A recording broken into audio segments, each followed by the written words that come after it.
Guys, Amerika barusan trade deal sama China tentang tariff war yang sudah berjalan sebulan lalu ini. Dan ini basically good news. Good news kalau kamu udah memposisikan diri di market-market yang penting, di crypto, di equities, dan lain-lain. Hal seperti trade deal ini memberikan sesuatu hal yang positif, bullish untuk market. Okay, so it's good news. And di sini aku mau breakdown apa saja yang sudah terjadi dan apakah konsisten dengan apa yang sudah kita posting sebelumnya. Nah, biasanya kita memang nggak terlalu liatin si berita untuk gerakan short term. Long term, yes, ada impactnya. Tapi ini berita yang agak spesial. Why? Karena si trade war ini, kalau gak ada solusinya, Amerika udah pasti masuk resesi berat. Dan ini sudah kita jelasin, bukan cuma di dalam komunitas VIP, tapi juga di dalam YouTube channel kita. Kita udah posting apa yang sudah kita posting di komunitas, yaitu kalau Donald Trump gak ada deal sama China dalam waktu yang dekat, sekitaran 10-19 Mei, banyak rak akan kosong di banyak toko seluruh Amerika. Kenapa? Karena itu kurang lebih calculationnya untuk bisa hitung, oke, dari portnya China atau pelabuhan China nyampe di pelabuhan Amerika, dari pelabuhan Amerika ke toko kan harus pakai truk dan lain-lainnya. Estimasi waktunya 10-19 Mei. Kalau gak ada trade deal di antara situ atau sebelumnya, US economy resesi berat. Terus apa yang terjadi? 11 Mei, sesuai perkiraan ya, Donald Trump mengumumkan, atau partainya si Trump mengumumkan ada trade deal sama China. Nah, apa itu isinya trade deal saat ini belum diumumkan, belum ada penjelasan persisnya itu apa saja yang sudah dimasukin ke trade deal ini. Saat ini belum ada pengumuman bahwa tarif yang, kalau Amerika kan berlakukan tarif 145% ke China, barang-barang dari China. China memperlakukan, aku lupa, 90% atau berapa untuk barang dari Amerika ke China, right? So, bagian itu belum ada penjelasan digantinya seperti apa. Apakah diturunin, apakah dinolkan, apa diapain, who knows. But dengan si trade deal ini diumumkan, kita bisa dengan cukup yakin bahwa mereka mengakui apa yang sudah kita perkirakan. Kalau gak ada trade deal ini, kalau trade antara China sama Amerika mandek, sebenarnya bukan cuma Amerika toh yang resesi, China pun juga ikut resesi harusnya, karena ini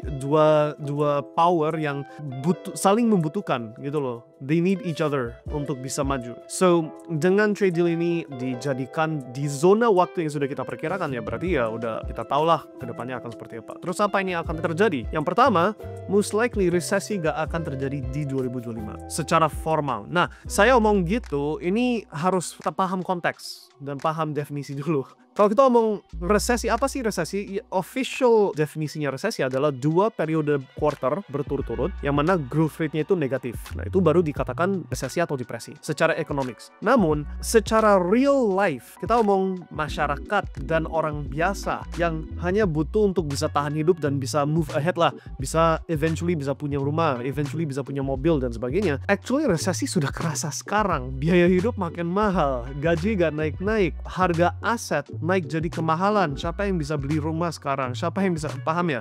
So, bagian itu sebenarnya sudah kerasa. Kalau kita mau resesi bukan 2 quarter berturut-turut turun, tapi resesi itu kondisi hidup yang makin memberat, sebenarnya sudah memberat gitu. Tapi ekonomi secara keseluruhan yang mana winnersnya, pemenang di dalam ekonominya itu nggak rata gitu loh. Ekonominya Amerika harusnya nggak masuk resesi. Kenapa? Karena kalau sudah tahu, oh ini ada trade deal, walaupun raknya kosong sementara karena ada imbas dari tarif yang diberlakukan di bulan April, market masih bisa terima itu. Oh oke, ya memang ada tarif, sekarang udah ada trade deal, sudah stabil, oke, sudah tahu, kita bisa move on gitu. So most likely resesi gak akan terjadi di 2025, yang artinya kalau kamu sudah memposisikan diri di pasar-pasar yang, coba pikir kayak Presiden Trump, you kalau ada kekuatan untuk gerakin pasar, kasih berita yang antara hancurin atau naikin pasar, you mau masuk ke market mana? Ya otomatis market yang volatility-nya paling gampang dicuanin. Volatility itu berapa ekstrim naik turunnya. Itu cuma mengarah ke 2 pasar. Satu pasar aku tahanin, karena ini untuk benefitnya komunitas VIP. Pasar yang kedua yang bisa aku umumkan, pasar kripto. Oke. So of course, crypto akan dapat dampak benefitnya dari pengumuman ada trade deal ini. Nah, efeknya nggak langsung, nggak instan. Nggak seperti kayak 11 Mei ada pengumuman trade deal udah jalan, langsung di hari yang sama Bitcoin lari ke 200.000. Nggak seperti begitu.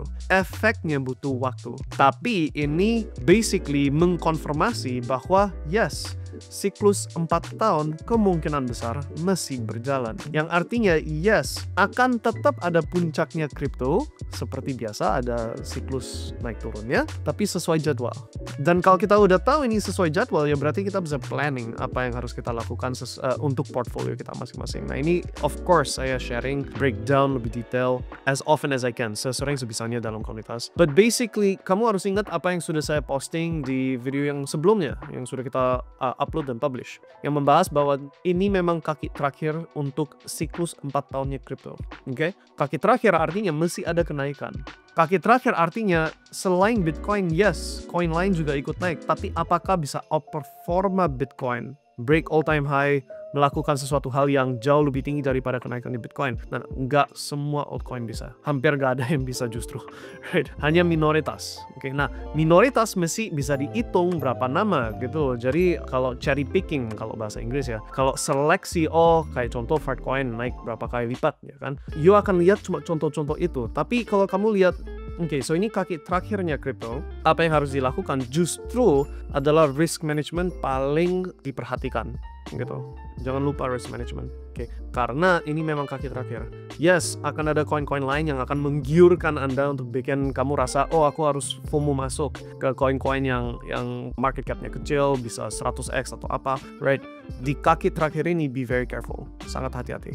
Nah, apakah masih bisa coba masuk ke koin-koin yang belum moonshot, belum 20x atau di situ dan mudah-mudahan bisa dapat? Kalau resiko dihitung, kalau aku misalkan rugi 1%, 2%, no problem lah, tapi untuk coba bagian itu mesti ya cenglilah gitu, mesti oke. Tapi kalau ini ceritanya all in bet masuk ke koin-koin yang mau moonshot 100 kali lipat di kaki terakhir ini, that's very very high risk, sangat amat high risk.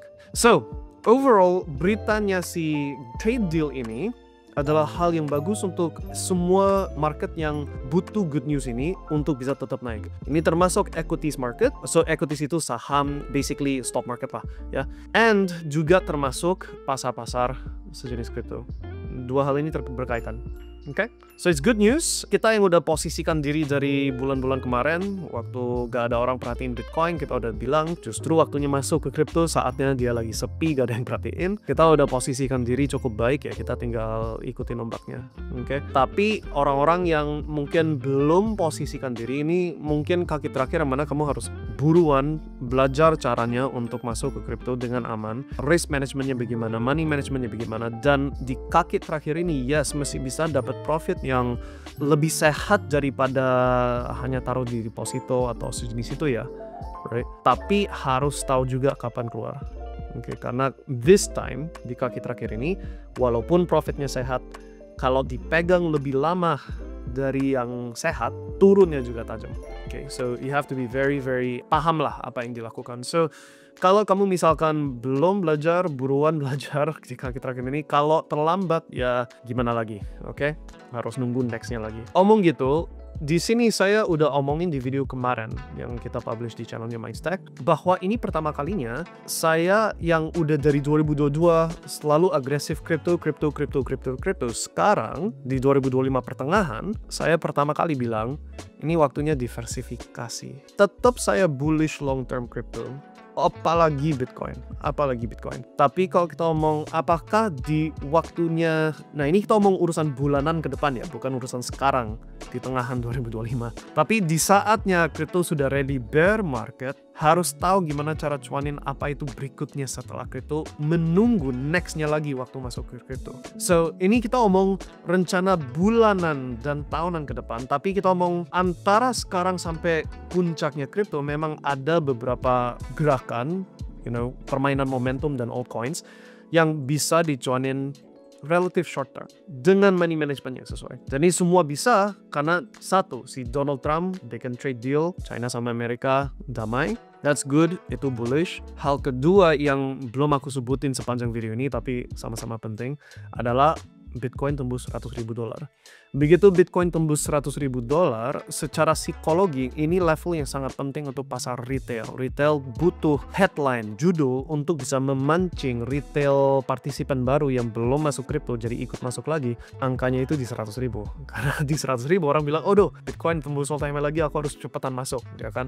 Nah, disitulah momennya muncul untuk yang mau kejar altcoins yang dengan money management yang sesuai ya, yang bisa short term outperform Bitcoin, tapi bukan long term. Long term rata-rata semua kalah sama Bitcoin. Oke? So, that's the news. Itu bacaan kita tentang atau pemandangan kita tentang si trade deal ini yang barusan berjalan atau barusan dilakukan. And bagi kita sih ya salam cuan aja, senang-senang aja karena sudah posisikan diri di koin-koin yang kita pegang dari bulan April kemarin. Okay, so see you guys di next video. And untuk teman-teman yang sudah ikutan, well done, enjoy the ride. And teman-teman yang belum, last chance, belajar segera mungkin. Okay, see you guys next time and stay safe. Sukses selalu, salam cuan. Bye.